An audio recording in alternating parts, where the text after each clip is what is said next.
Hello everyone, welcome to G Centric. और पिछले lecture तक हम लोग करंट और चार्जेस के बारे में पूरा का पूरा इंफॉर्मेशन ले चुके थे। अब हम लोग इस लेक्चर में कुछ क्वेश्चन करेंगे और इन क्वेश्चंस को करने के बाद आपके बहुत सारे बेसिक्स भी क्लियर होंगे।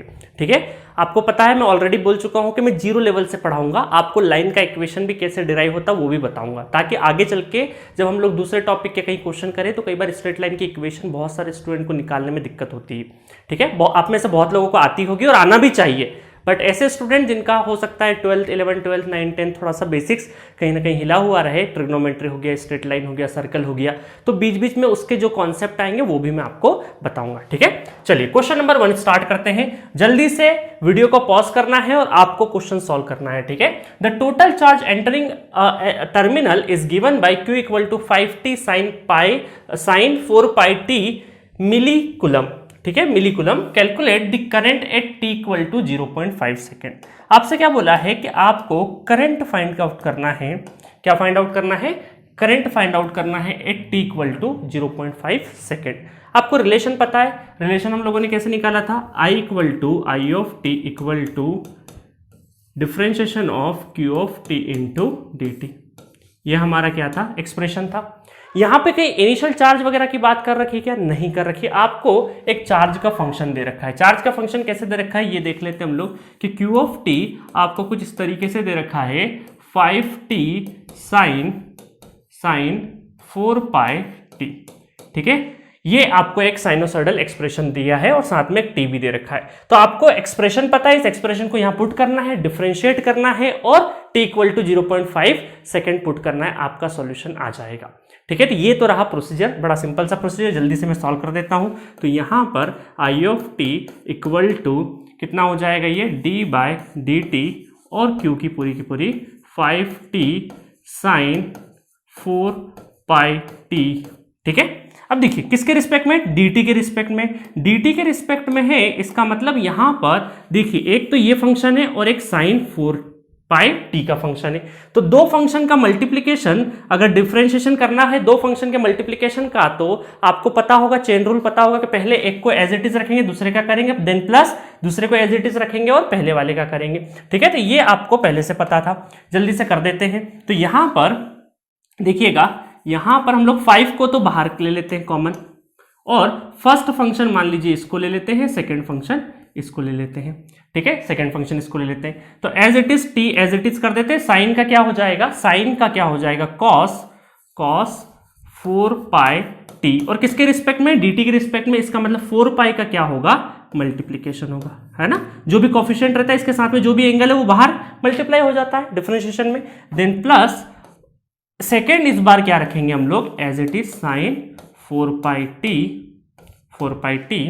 ठीक है, और साथ में जो आपका t है उसका डिफरेंशिएशन क्या हो जाएगा? 1 हो जाएगा, उसका डिफरेंशिएशन 1 हो जाएगा। ठीक है, तो फर्स्ट एंड सेकंड का जो चेन रूल हम लोग हमारी अर्लियर क्लास में देखे थे, 11th 12th के टाइम पे देखे थे, वही आपको करना है। हम लोगों ने t एज इट इज रखा, इसका किया हम लोगों ने डिफरेंशिएशन, देन हम लोगों ने इसको एज इट इज रखा सेकंड फंक्शन को, देन हमारे t का डिफरेंशिएशन किया तो 1 आ गया। सिंपल सा चीज है।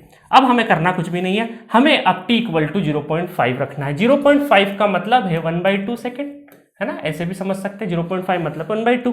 तो इसका मतलब है कि 5 यहां पर 1/2 into 4 pi into cos 4 pi into 1/2 plus sign 4 pi into 1/2। ठीक है, तब देखिए यहां पर क्या पता चलेगा कि ये 2 से 2 कैंसिल, तो 2 पाई, तो साइन 2 पाई तो क्या हो जाएगा? 0 हो गया। ये तो 0 हो गया। नेक्स्ट है आपका ये 2 पाई। अब बहुत सारे स्टूडेंट को ये दिक्कत आती है, आप में से बहुत लोगों को नहीं आएगी, कि सर कॉस पाई तो हमें रटा रहता है कि -1 आएगा, बट कई बार 2 पाई 3 पाई ऐसा आ जाता तो हमें दिक्कत आती है। अब हमेशा ध्यान रखिए, देखिए वो छोटी छोटी चीजें बाकी बहुत काम की है। अगर मैं कॉस का अगर कर्व बनाऊं तो कॉस का कर्व इस तरीके से बनेगा, ये कॉस का कर्व है ना। और कॉस के कर्व में ये क्या रहता है आपका? ये रहता है पाई, ये रहता है π/2, और ये आपका क्या हो जाएगा?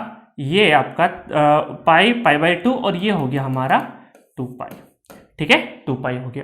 तो पाई पे क्या होता है? -1। पाई पे होता है -1, तो 2 पाई पे क्या होगा? +1। ठीक है, तो इसका मतलब है कि 2 पाई पे क्या हो जाएगा? ये हो जाएगा 2 पाई इंटू 2 पाई कॉस 2 पाई 1, तो ये हो गया आपका 10 पाई।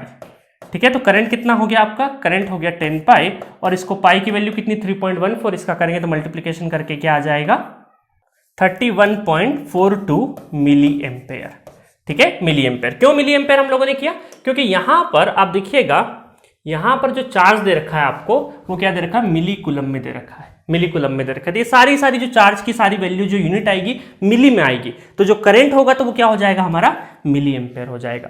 तो ये रही करंट की एक्सप्रेशन, समझ में आया।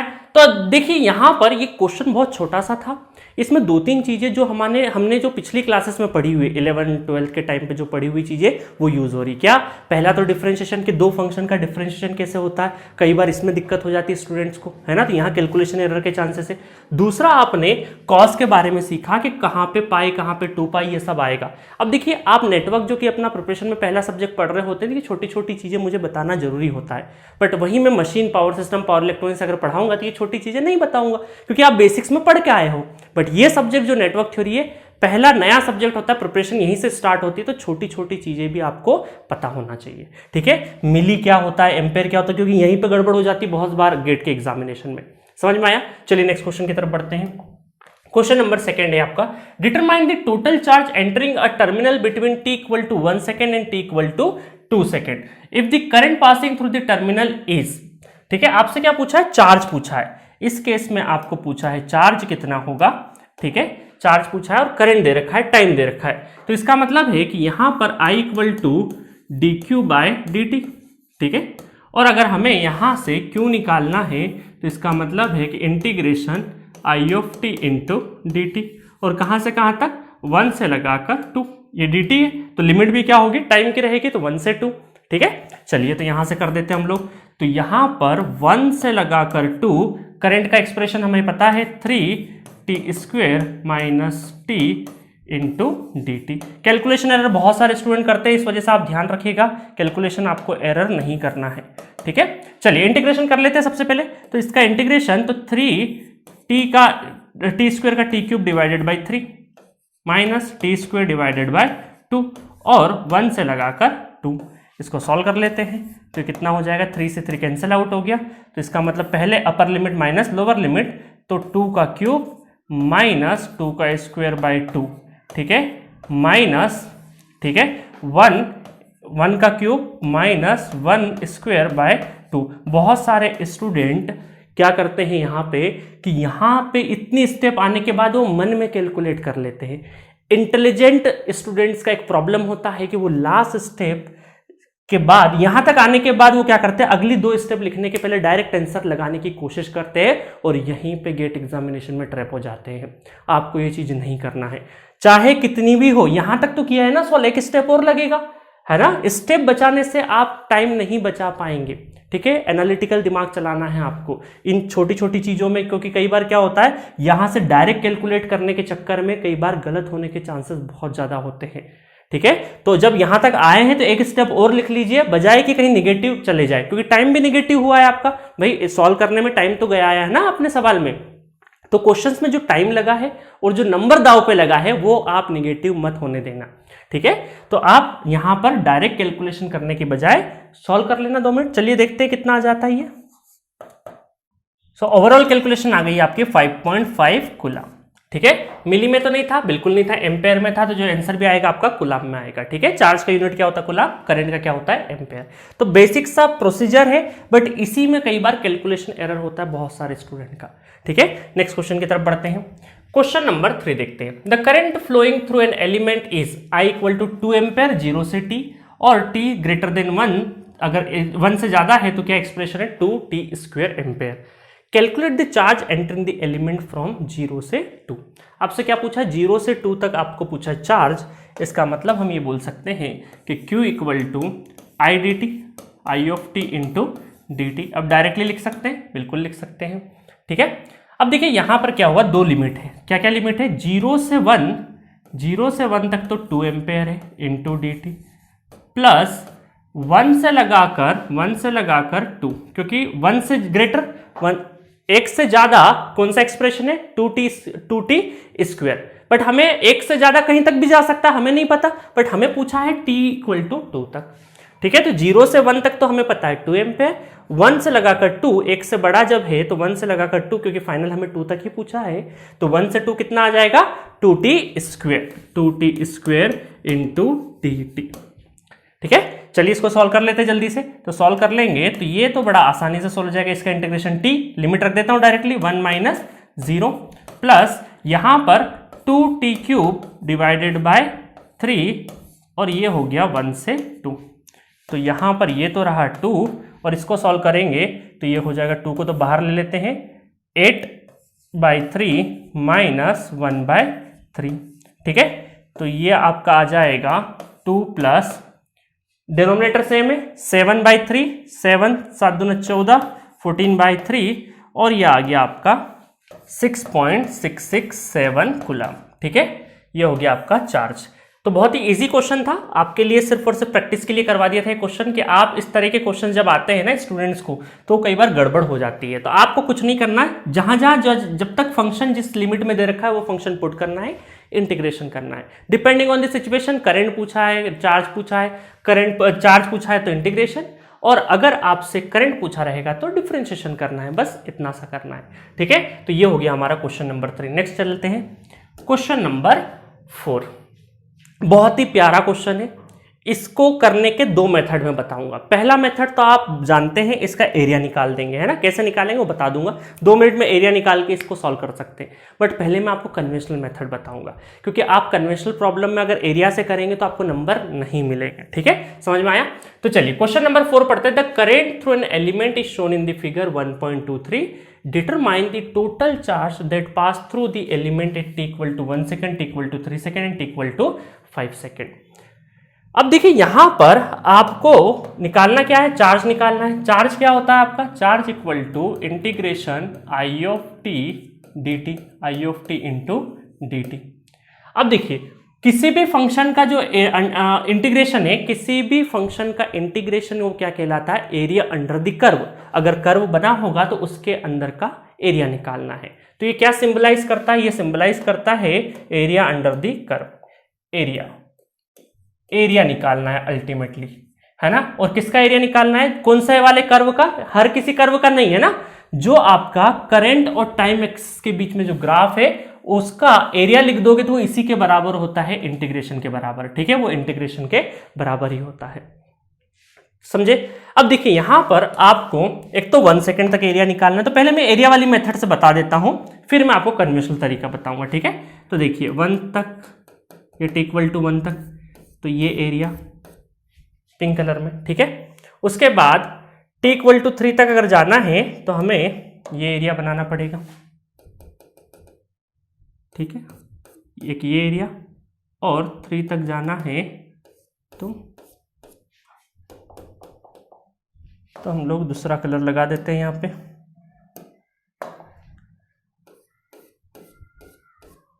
ठीक है, और साथ में लास्ट में हमें 5 तक जाना है, तो 5 तक जाना है तो हमारे पास एरिया कौन कौन सा हो जाएगा, ये एरिया हो जाएगा हमारे पास, रेड कलर से बना देते हैं इसको हम लोग।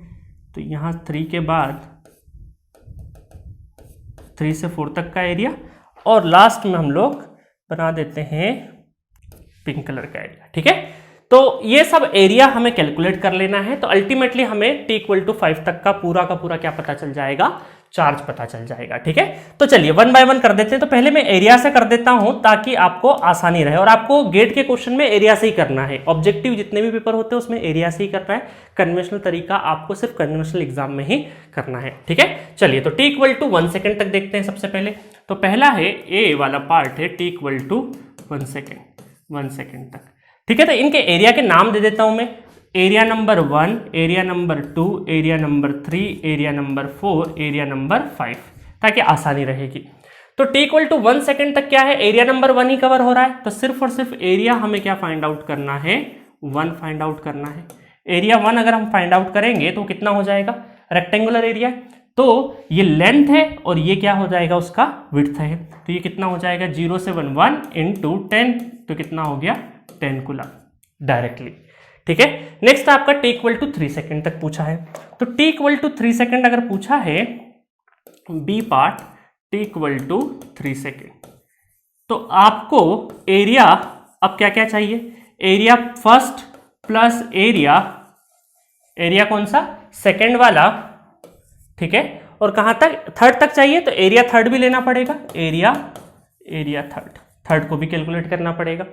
तो चलिए इन तीनों को कर लेते हैं। तो ये तो पता है हमें, फर्स्ट एरिया तो पता है 10 प्लस एरिया नंबर सेकंड कितना हो जाएगा, ट्रेंगल है, तो ट्रेंगल का एरिया अगर लिखना है तो कितना होता है, हाफ इंटू बेस कितना है इसका 1 इंटू हाइट कितना है 5 प्लस एरिया नंबर 3 कितना है, रेक्टेंगुलर हो गया वापस से, तो लेंथ ये बन जाएगा, तो ये हो गया 2 और ये हो गया 5, तो 2 इंटू 5, ठीक है। चलिए तो आगे कर देते, तो 10 प्लस 2.5 प्लस 10, तो कितना हो गया, ये हो गया 22.5 कूलम, ठीक है। तो ये रहा आपका t = 3 सेकेंड तक का 22.5 कूलम। अब चलिए सी पूछा आपसे कि एरिया कहां तक पूछा, t = 5 तक कितना चार्ज है इसमें, तो वो आप क्या कर लेंगे, सी जो पार्ट है वो ऐसे कर लेंगे, c = 5 सेकेंड। तो इसमें एरिया क्या हो जाएगा, एरिया है ना, ये सब चार्ज फाइंड आउट कर रहे हैं हम लोग, चार्ज एरिया क्या हो जाएगा 1 2 3 4 5 सबके सब प्लस हो जाएंगे। तो हमें पता है कि यहां तक 3 तक तो पता है, 3 तक कितना हो गया, 3 तक तो हमें पता है 22.5 कूलम है, ठीक है, प्लस 4 और 5 को प्लस करना है, 4 का एरिया कितना हो जाएगा 5 इंटू 1 हो जाएगा, देन प्लस 1/2, फिर ट्रेंगल तो 1/2 इंटू बेस 1 है, हाइट कितना है 5 है, तो 2.5, तो ये हो जाएगा आपका 2.5 22.5 25 और 5 30, तो ये हो जाएगा ओवरऑल 30 कूलम्स, ठीक है। तो समझ में आया, तो आपको इस तरह के क्वेश्चंस एरिया से ही करने हैं। तो ये है गेट का मेथड, गेट में अगर कोई क्वेश्चन आता है तो आपको इसी मेथड से करना है, या फिर कोई भी ऑब्जेक्टिव क्वेश्चन आता है तो इसी मेथड से करना है। बट कन्वेंशनल एग्जाम में अगर इस मेथड से जाओगे तो नंबर नहीं मिलेगा। आपको कन्वेंशनल एग्जाम में क्या करना है, पूरा का पूरा आपको कन्वेंशनल वे से जाना है। चलिए अब मैं बताता हूं आपको, सपोज करिए मैं किसी एक के लिए करके बता देता हूं, बाकी आप कर लीजिएगा, पूरा एक्सप्रेशन लिख देता हूं। तो करंट का पूरा एक्सप्रेशन लिख देता हूं, I of t = ठीक है, देखिएगा 0 से 1 तक लाइन का इक्वेशन क्या है 10 है ना, 10 है, तो ये हो गया 10 कहां तक, 0 से लगाकर 1 तक, 0 से 1 तक क्या हो गया 10 हो गया। नेक्स्ट 1 से 2 तक क्या है ना, 1 से 2 तक की अगर ये लाइन की इक्वेशन लिखना है, इसकी इक्वेशन लिखना है 1 से 2 तक, तो इस इक्वेशन को लिखने के लिए आप देखिए यहाँ पे थोड़ा सा है ना, बहुत सारे लोग डायरेक्ट लिख देते हैं, मैं आपको थोड़ा सा समझा देता हूँ क्योंकि बहुत सारे ऐसे स्टूडेंट हैं जिनको लाइन की इक्वेशन लिखने में गड़बड़ होती है, ठीक है। चलिए तो ये लाइन की इक्वेशन आप देखिए इस तरीके से, ये लाइन के 2 पॉइंट ले लीजिए, कौन सा पॉइंट है, पहला पॉइंट है ये आपका x, y, तो 1, 10, ठीक है, और सेकेंड पॉइंट ले लेंगे हम लोग 2, 5। बहुत सारे बच्चे गड़बड़ करते हैं, इस वजह से मैं डिटेल में आपको बता रहा हूं, ठीक है। इसको मान लेते हैं x1, y1, x2, y2। अब देखिए सबसे पहले आपको स्लोप निकालना, स्लोप कैसे निकालते हैं, स्लोप निकालते हैं y2 minus y1 divided by x2 minus x1, है ना। या फिर आप डायरेक्ट अगर स्लोप निकालना चाहें तो डायरेक्टली ये कर सकते हैं difference of y upon difference of x, है ना, difference of y upon difference of x करके भी निकाल सकते हैं। अच्छा, बहुत सारे स्टूडेंट पूछते हैं कि सर कौन सा क्या ले, कोई सा भी ले, ये भी आप x1 y1 या x2 y2 कुछ भी ले सकते हो, कोई भी पॉइंट कुछ भी ले सकते हैं, ठीक है। तो यहां पर स्लोप कितना आ जाएगा, y2 आपको मिलेगा, y2 कितना है, y2 है 5, y1 कितना है 10 डिवाइडेड बाय x2 कितना है 2, x1 कितना है 1, तो ये हो गया आपका -5। ये क्या हो गया, स्लोप क्या हो गया -5, ठीक है, -5। और बहुत सारे स्टूडेंट डायरेक्टली भी कर सकते हैं कि इस तरीके से लाइन होगी तो स्लोप इसका नेगेटिव में रहेगा, चेंज इन y कितना हो गया 10 - 5 तो 5, और चेंज इन x 2 - 1 तो 1, तो ये हो गया डायरेक्टली 5। और ये 2 पॉइंट से भी आप स्लोप निकाल सकते हैं। ये बहुत सारे स्टूडेंट अटकते हैं आगे चल के, मेरे पास पिछली बार भी नेटवर्क पढ़ा था, बहुत सारी क्वेरी है, अक्सर ये लाइन की इक्वेशन लिखते नहीं आती, बहुत सारे बच्चे अटकते हैं, इस वजह से मैंने यहाँ पे समझा दिया है। अब आगे मत पूछना मुझसे। चलिए अब हम लोग लाइन का इक्वेशन लिखे तो y माइनस y1 या y2 किसी से भी लिख सकते हैं, ठीक है, इक्वल टू m x माइनस x1, है ना, अगर 1 1 ले रहे तो 1 1 लेना, x और y दोनों, 2 2 ले रहे तो 2 2 लेना, ठीक है। अब आप बोल रहे हैं सर x और y तो है ही नहीं, यहाँ पे तो करंट और टाइम है, बिल्कुल पुट कर देंगे लास्ट में जाके हम लोग। तो यहाँ पर y माइनस y1 कितना है, y1 है 10, स्लोप है -5, x कितना है हमारा, x1 कितना है 1, ठीक है। तो ये हो गया y equal to -5x plus 5 और ये 10 उधर जाके +10 हो जाएगा। तो इसका मतलब y equal to -5x plus 15, और ये y एक्सिस पे क्या है, y एक्सिस पे करंट, ठीक है, और x एक्सिस पे क्या है, टाइम प्लस 5। तो ये एक्सप्रेशन बन गई हमारी, ठीक है, ये एक्सप्रेशन बन गई। इस एक्सप्रेशन को हम लोग यहाँ पे लिख देंगे, -5t प्लस 15, कहाँ से कहाँ तक है ये, 1 से लगाकर 2 तक, 1 से लगाकर 2 तक। उसके बाद आप देखिए 2 से लगाकर 3 तक क्या है, अगेन एक लाइन है, 2 से लगा के 4 तक या 3 तक जो भी बोले, 2 से लगाकर 4 तक क्या है, एक लाइन है। तो उस लाइन का क्या हो जाएगा 5, और ये है 2 से लगाकर 4 तक। नेक्स्ट आपका 4 से 5 तक अगेन क्या हो जाएगा, आपको एक स्ट्रेट लाइन का इक्वेशन निकालना पड़ेगा। तो स्ट्रेट लाइन के वापस से 2 पॉइंट से आप एक्सप्रेशन निकाल सकते हैं, मैं डायरेक्टली लिख देता हूं, -5t प्लस 25, और ये कहां से कहां तक है, ये हमारा 4 से लगाकर 5 तक। तो ये हमारे सारे के सारे एक्सप्रेशन आए, ठीक है।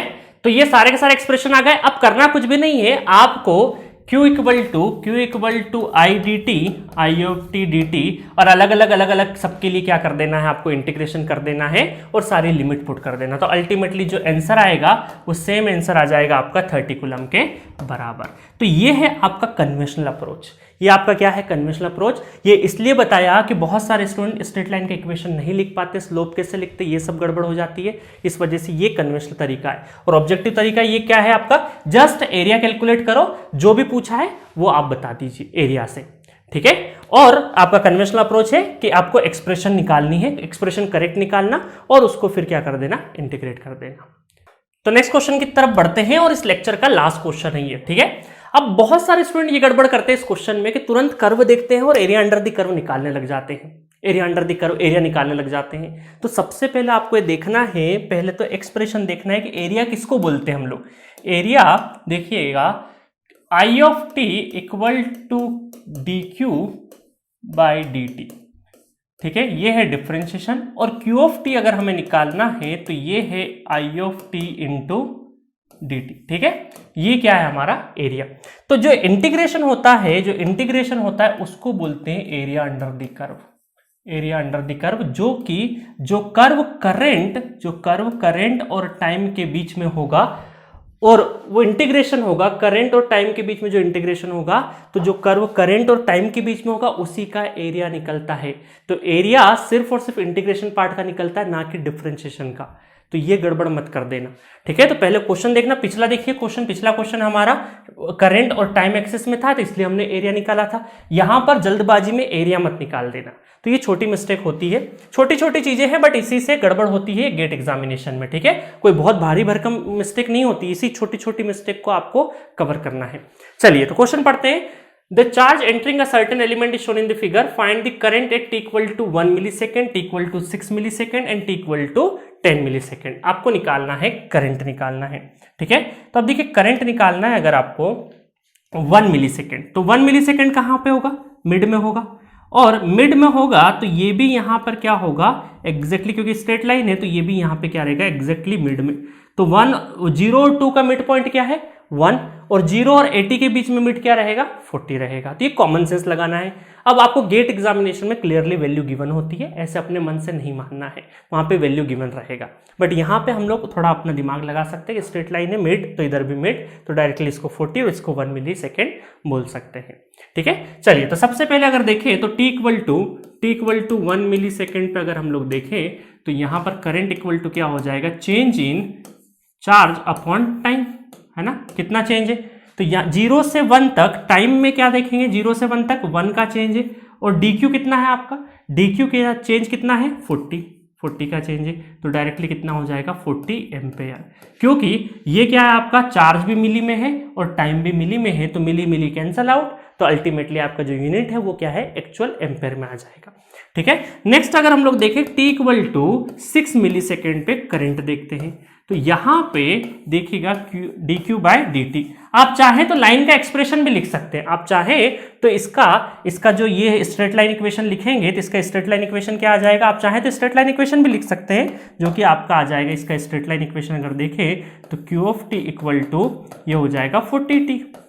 ठीक है, 40t हो जाएगा। इसका आप क्या कर लीजिए, डिफरेंशिएशन कर लीजिए, ऐसे भी कर सकते हैं आप, और डायरेक्टली आपको चेंज दिख रहा था तो वैसे भी कर सकते हैं। नेक्स्ट है आपका कि 6 पे देखें, 6 मिली सेकेंड पे देखिए, ये आप क्या है, कांस्टेंट है, तो यहां पे चार्ज का एक्सप्रेशन अगर लिखेंगे कोई चार्ज का एक्सप्रेशन q ऑफ t, तो ये क्या है, टाइम से इंडिपेंडेंट है, इसका मतलब 6 के ऊपर क्या है 80 कूलम्स का, 80 मिली कूलम्स का क्या है, सिर्फ चार्ज, जो कि टाइम के साथ वेरी नहीं हो रहा है। तो टाइम के साथ वेरी नहीं हो रहा है, इसका मतलब कांस्टेंट है, तो इसका मतलब कांस्टेंट का डिफरेंशिएशन क्या हो जाएगा, 0 हो जाएगा, तो 0 एम्पेयर।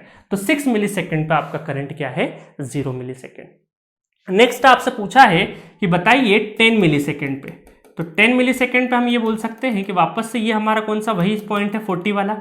ठीक है, 40 वाला पॉइंट है, तो यहां पर भी लाइन का एक्सप्रेशन लिख सकते हैं। 2 पॉइंट है हमारे पास, कौन कौन से, 8,80, ठीक है, और 12,0। इक्वेशन ऑफ लाइन कभी नहीं बदलती है, कोई से भी पॉइंट से निकाल लो, चाहे इस पॉइंट से लगा के इन दोनों पॉइंट्स के बीच में निकाल लो, चाहे यहां से निकाल लो, स्लोप और स्ट्रेट लाइन की इक्वेशन सेम रहेगी, चाहे किसी भी पॉइंट से निकाल लो। तो इसका जो, अगर आपको 2 पॉइंट्स पता है, अभी मैंने पिछले कुछ क्वेश्चंस में निकलवाया, उससे निकालेंगे तो आपको चार्ज का एक्सप्रेशन पता चलेगा, जो कि क्या आएगा, -20t प्लस 240, ये चार्ज का एक्सप्रेशन आएगा। ठीक है, और आप चाहते हैं कि चलो इस पे हमें करंट निकालना है, तो t equal to 10 millisecond, तो यहाँ पे करंट dq बाय dt, और ये पूरा रखेंगे, ये पूरा एक्सप्रेशन यहाँ पे रखेंगे, तो कांस्टेंट ये 240 तो क्या हो जाएगा, कांस्टेंट 0, -20t कितना हो जाएगा, -20 एम्पेयर। ठीक है, तो इस तरीके से हम लोगों ने तीनों टाइम के ऊपर करंट क्या क्या होंगे वो निकाल दिए। समझ में आया? आपको चाहे, अब देखिए इसमें जरूरी नहीं कि आपको एक्सप्रेशन निकालना, आप बिना एक्सप्रेशन के भी निकाल सकते थे, चेंज कितना होगा और स्लोप क्या होगा, निगेटिव होगा, तो और कांस्टेंट निकालने की जरूरत थी नहीं, क्योंकि यहाँ पे डिफरेंशिएशन करना है, तो कांस्टेंट का तो कोई काम नहीं है। बट हाँ, अगर इंटीग्रेशन होता तो फिर कांस्टेंट का आपको काम रहेगा। अभी तो हमें कांस्टेंट पता नहीं भी चलेगा तो भी सिर्फ और सिर्फ -20t से काम हो जाता है, बट बहुत सारे स्टूडेंट इस लाइन को y = mx समझ लेते हैं, ये नहीं होगा। इसका इक्वेशन होता है y = mx plus c, intercept भी रहेगा, बट हमें इस क्वेश्चन के रिस्पेक्ट में अगर देखें तो इंटरसेप्ट तो डिफरेंशिएशन होकर 0 हो जाएगा, तो इंटरसेप्ट का काम नहीं है, तो डायरेक्टली हम -20t भी कर सकते हैं कि चेंज इन, ये 80 कर देंगे और ये क्या कर देंगे हम लोग 4 कर देंगे, तो 80 डिवाइडेड बाई 4, तो डायरेक्टली हमारा स्लोप है 80 डिवाइडेड बाई 4, तो 20 चौक 80, तो 20 आ जाएगा, और माइनस में है तो माइनस में लिखना है आपको स्लोप, तो ये हो जाता डायरेक्टली, है ना। तो ये एक्सप्रेशन में लिखते आना चाहिए, बट ध्यान रहे इंटरसेप्ट का काम डिफरेंशिएशन में नहीं बट इंटीग्रेशन में काम का है, डिफरेंशिएशन में तो 0 हो जाता है। तो बहुत सारे स्टूडेंट क्या करते हैं, रट लेते हैं कि चलिए अब अगर मान लीजिए मैं ये इंटरसेप्ट वाली चीज नहीं बताता आपको, डायरेक्टली -20t लिख देता, तो आप स्टूडेंट क्या समझ जाते हैं, बहुत सारे आप में से बहुत सारे लोग जानते होंगे y = mx, इसको भी और इसको भी y = mx ही बोलते हैं, बट जो ओरिजिन से पास होती है उसी को y = mx बोलते हैं, other than y = mx plus c intercept होगा ही होगा। समझ में आया? तो पांचों क्वेश्चन का मैं फटाफट रिवीजन करवा देता हूं। पहला क्वेश्चन हम लोगों ने देखा इस तरीके से, बहुत ही सिंपल तरीके से देखा हमने। क्वेश्चन नंबर 2 में हमने चार्ज निकाला, है ना। क्वेश्चन नंबर 3 में हम लोगों ने 2 टाइम के डिफरेंस पे फिर अगेन चार्ज निकाला। थर्ड क्वेश्चन में हमने देखा कि यहाँ, सॉरी फोर्थ क्वेश्चन में देखा हम लोगों ने कि अलग अलग टाइम पे एरिया और हमारी कन्वेंशनल मेथड दोनों से हम लोगों ने कैसे किया। और फाइनल क्वेश्चन में हम लोगों ने देखा कि directly area under the curve नहीं निकाल देना, पहले समझना कि क्या दे रखा है और उसके बेसिस पे आपको करंट निकालना है, तो वो भी देख लिया। तो हमने कुछ कुछ छोटी छोटी स्ट्रेट लाइन के बेसिस पे, जो बेसिक्स है स्ट्रेट लाइन के, लाइक स्लोप, 2 पॉइंट से कैसे स्ट्रेट लाइन की इक्वेशन निकालते हैं, ये जो इस लेक्चर में सीखा है ना, आगे चल के जब मैं सिंगुलरिटी फंक्शंस वगैरह पढ़ाऊंगा आपको, unit step, unit impulse, energy और पावर की जो प्रॉब्लम सॉल्व कराऊंगा, तो ये जो स्ट्रेट लाइन की इक्वेशन, ये जो कॉन्सेप्ट है बहुत काम के हैं। लगते छोटे हैं बट आगे चल के बहुत काम आने वाले हैं। सो मजा आया। चार्ज और करंट के बेसिस पे हमने 5 प्रॉब्लम सॉल्व करी और सारे वेरिएशन कवर कर ली। हाँ, आप में से बहुत सारे लोग पूछूंगा सर इनिशियल चार्ज वाला कुछ नहीं करवाया, तो वो पावर और एनर्जी में मैं कवर कर दूंगा, है ना। जस्ट लाइक यहाँ पे किसी भी क्वेश्चन में हमें इनिशियल चार्ज गिवन नहीं था तो हमने कंसिडर नहीं किया, जब होगा तो कंसिडर कर लेंगे, ठीक है। तो वो बहुत आगे चल के बहुत काम आएगा ही आएगा, आपको ट्रांजिट में आएगा, पावर एनर्जी की प्रॉब्लम में भी हम लोग देख लेंगे। तो 5 क्वेश्चन के सारे वेरिएशन हमारे कवर हो गए। चार्ज और करंट वाला टॉपिक यहाँ पे फिनिश होता है। नेक्स्ट लेक्चर से बेसिक कॉन्सेप्ट जो नेटवर्क थ्योरी है उसका नेक्स्ट पार्ट हम लोग पढ़ेंगे, ठीक है।